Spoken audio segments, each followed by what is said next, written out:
Hello everybody, this is Joshua. Today I'm going to be talking about the Milwaukee Fluorescent lighting tester, model 2210-20.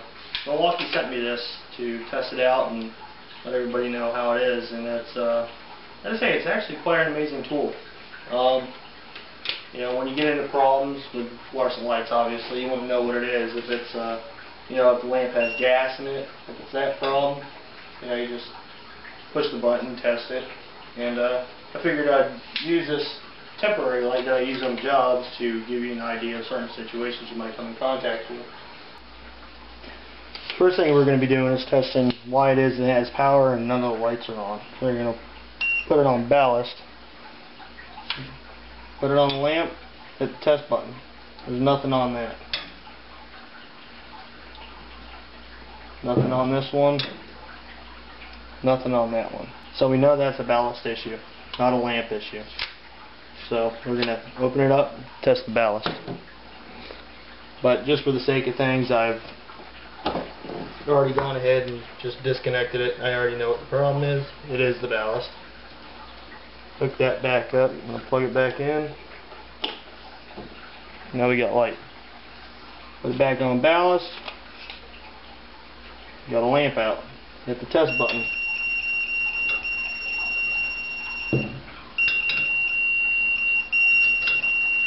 We got power.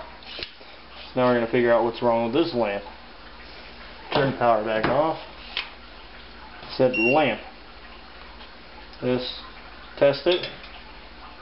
That one's got gas. This one doesn't. That has gas. Still working. This lamp obviously has no gas in it, so we're going to change this one out.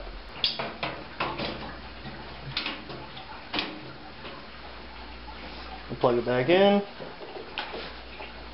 Now we got power. Okay, something else I want to do too here is I couldn't do it for the test, but I've done it out in the field. Sometimes the bulbs will go bad and it'll still have gas in it. So what you do to find out what that is, you put it on pin. Stick it in the holes here, hit test. Got nothing. So evidently it's blown out. Test the other side, and this is what it should do. Continuity is, say you're working on an emergency ballast, it will also pick up the power on the emergency ballast. Oops, gotta turn it on, ballast.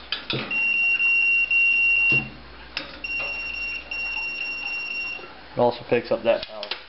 So for maintenance people, electricians, people who commonly work on fluorescent fixtures, trying to find out why they go bad, the procedure basically would be when you had a fixture like this that was on, but the bulb was out, it's most likely going to be a bulb problem, so you test the ballast feature and see if there's power going through it. If that's the case, then the tombstones are good because they got power going through it. If it doesn't pick up anything, then it's going to be the gas in the bulb, which I couldn't test because when I blew up that light, it kind of took the gas out with it. But take out the bulb, put a new bulb in, check it, most likely it's going to work. If not, then you can test the pins. Do the pin test on the lamp. Do the pin test on the lamp. See if it's good. This one is bad. The other side is still good, however. Got continuity.